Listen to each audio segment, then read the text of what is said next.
बिहार की राजनीति में एक अजीब सी खामोशी है, लेकिन ये खामोशी हार मानने की नहीं, तूफान से पहले की खामोशी है। चुनाव हार के बाद अचानक चुप हुए तेजस्वी यादव, मीडिया से दूरी, लंबे विदेश दौरे, अब भीतर खाने चल रही सियासी मंथन, सब कुछ इस ओर इशारा कर रही है कि नेता प्रतिपक्ष कोई बड़ी चाल चलने की तैयारी में है। जो लोग इसे तेजस्वी यादव का राजनीतिक ब्रेक मान रहे हैं, वे शायद भूल रहे हैं, क्योंकि राजनीति में जब नेता बोलना बंद करता है तब वो सबसे खतरनाक प्लान तैयार कर रहा होता है, और वही तेजस्वी यादव कर रहे हैं। बिहार की सत्ता को चुनौती देने की पटकथा लिखी जा चुकी है, बस ऐलान बाकी है। नमस्कार, मैं कोमल और आप देख रहे हैं दार्श न्यूज। देखिए, बिहार की राजनीति में अभी काफी खामोशी है, और बिहार की राजनीति में नेता प्रतिपक्ष तेजस्वी यादव की बात करें तो इन दिनों काफी कम बोलते हैं और कम दिखते भी हैं।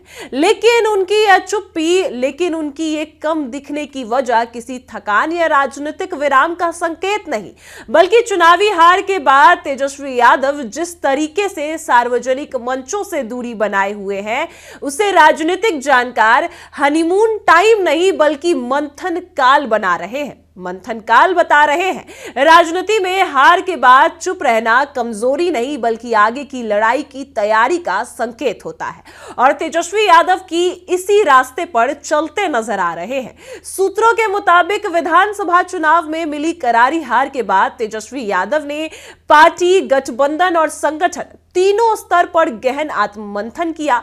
लंबे समय तक विदेश दौरे पर रहने के दौरान उन्हें बिना किसी राजनीतिक दबाव के यह सोचने का मौका मिला कि कहां चूक हुई, किस स्तर पर कमजोरी रही और आगे की रणनीति क्या होनी चाहिए। यह पूरा प्लान तैयार कर लिया गया। आरजेडी से जुड़े नेताओं का कहना है कि तेजस्वी यादव अब केवल प्रतिक्रिया की राजनीति नहीं बल्कि सोची समझी और मुद्दा आधारित राजनीति की तैयारी में है। और ऐसे में आपको बता दें कि महागठबंधन को लेकर भी तेजस्वी यादव एक स्पष्ट निष्कर्ष पर पहुंच चुके हैं। चुनाव के दौरान यह आरोप सामने आए कि सहयोगी दलों की एकजुटता सिर्फ मंचों तक सीमित रही और बूथ स्तर पर तालमेल की भारी कमी दिखाई दी। इसका सीधा असर महागठबंधन के पारंपरिक वोट बैंक पर पड़ा। अब तेजस्वी यादव चाहते हैं कि आगामी चुनाव से पहले सहयोगी दलों के कार्यकर्ताओं को जमीन पर साथ लाया जाए और सरकार की योजनाओं का जमीन मूल्यांकन किया जाए। लेकिन जिन योजनाओं का लाभ जनता तक नहीं पहुंचा, उन्हें चिन्हित कर सामूहिक रूप से सरकार के खिलाफ आवाज उठाने की रणनीति पर काम किया जा रहा है। और यही तेजस्वी यादव 100 दिन का जो अल्टीमेटम देते नजर आए हैं, इस वजह से ही दिया गया है। आरजेडी की नजर खास तौर पर महिलाओं और युवाओं से जुड़े मुद्दों पर टिकी है।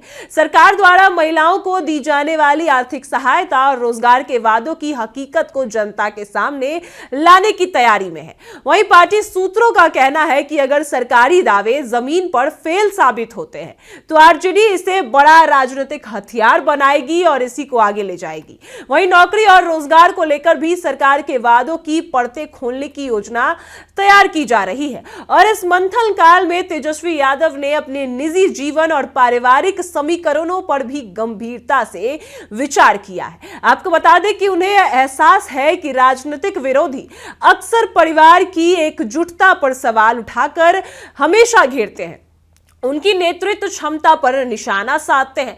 तो ऐसे में आगामी समय में तेजस्वी यादव परिवार के भीतर एकजुटता का साफ संदेश देने की कोशिश भी कर रहे हैं, ताकि परिवार नहीं संभल पाने वाले आरोप को कमजोर किया जा सके और परिवार हमेशा एक रह सके।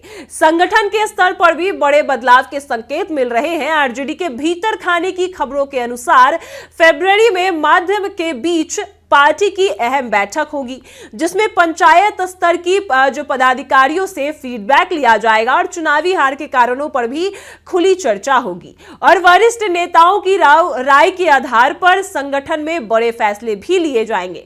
वहीं प्रदेश अध्यक्ष समेत कई पदों पर बदलाव की संभावनाएं भी जताई जा रही है, और खासकर उन जिलों पर तेजस्वी यादव का फोकस रहेगा जहां कभी आरजेडी का मजबूत गढ़ माना जाता था। लेकिन चुनाव में वहां पार्टी को झटका लगा। वहीं यूरोप दौरा तेजस्वी यादव के लिए सिर्फ एक विदेश यात्रा नहीं बल्कि राजनीतिक रीसेट का समय रहा। इस दौरान उन्होंने हार जीत, संगठन की कमजोरी, भीतरघात और भविष्य की रणनीति, हर पहलुओं पर गहराई से सोचने का समय निकाला।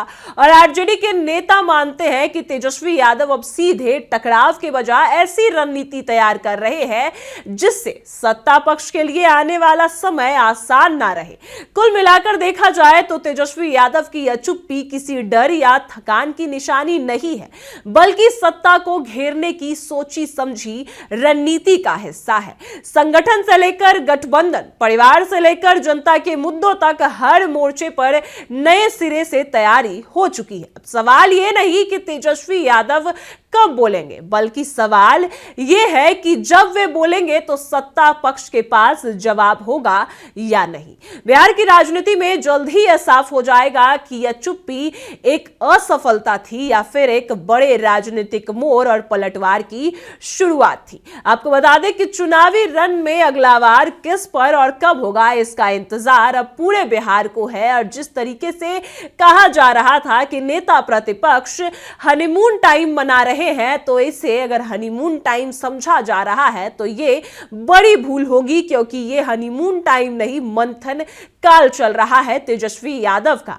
जब बोलेंगे तो किस तरीके से सत्ता पक्ष जवाब देगी ये भी देखने वाली बात होगी। अब आगे बिहार की राजनीति में बड़ा पलटवार आने वाला है, बड़ा सियासी खेल भी होने वाला है। फिलहाल इस खबर में इतना ही। आप देख रहे हैं दर्श न्यूज।